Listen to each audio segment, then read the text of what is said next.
अपर्णा यादव के पति प्रतीक यादव अब पंच तत्वों में विलीन हो गए।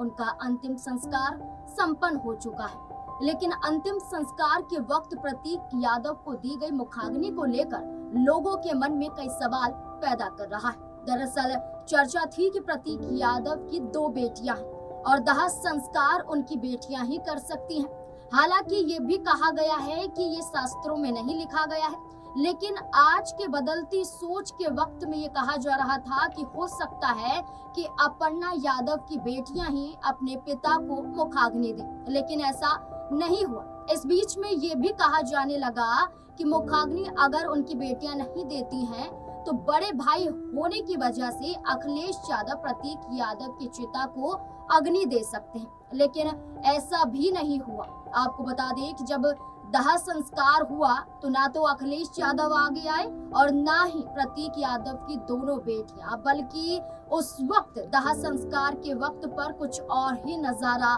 देखने को मिला, जिसके बाद लोगों के मन में कई सवाल पैदा होने लगे। आपको बता दें कि लखनऊ के भैंसा कुंड में प्रतीक का अंतिम संस्कार किया गया। अपर्णा यादव के पिता अरविंद सिंह बिष्ट ने नम आंखों से अपने दामाद को मुखाग्नि दी। प्रतीक यादव के पंचतत्व में विलीन होने के बाद अब चारों ओर यही चर्चा है कि क्या ससुर अपने दामाद का अंतिम संस्कार कर सकता है, और जब अखिलेश यादव बड़े भाई हैं, मौजूद हैं, फिर ससुर ने क्यों चिता को अग्नि दी। लोगों ने सोशल मीडिया पर भी पूछना शुरू कर दिया, भाई अखिलेश यादव के होते हुए ससुर ने चिता को अग्नि क्यों दी। वहीं प्रतीक यादव की दोनों बेटियां भी वहां पर मौजूद थी। ऐसे में सवाल उठने लगे कि क्या शास्त्र सम्मत है कि ससुर चिता को दाग लगा सकते हैं। ये सवाल है, और इसी सवालों के बीच में कई विद्वानों के बयान भी सामने आते हैं। दरअसल जिन्हें शास्त्रों का ज्ञान है, उनके जरिए कई बड़ी बातें कही गई हैं शास्त्रों के अनुसार। आपको बता दें कि शास्त्रों के विद्वानों द्वारा कहा जाता है कि गरुड़ पुराण में विस्तार से अंतिम संस्कार, हिंदू रीतियों और संस्कारों के बारे में बताया गया है। इसी सिलसिले में आगे कहा जाता है कि गरुड़ पुराण के 14वें और 15वें अध्याय में अंतिम संस्कार और मुखाग्नि के अधिकार और विधि के बारे में भी बताया गया है। इसी सिलसिले में चर्चा करें तो मुखाग्नि का सबसे पहला दायित्व पुत्र को दिया गया है। अगर किसी का पुत्र है तो चिता को आग देने का पहला अधिकार पुत्र का ही होता है। अगर पुत्र नहीं है या ज्यादा छोटा है तो ऐसे वक्त में पिता या भाई मुखाग्नि दे सकते हैं चिता।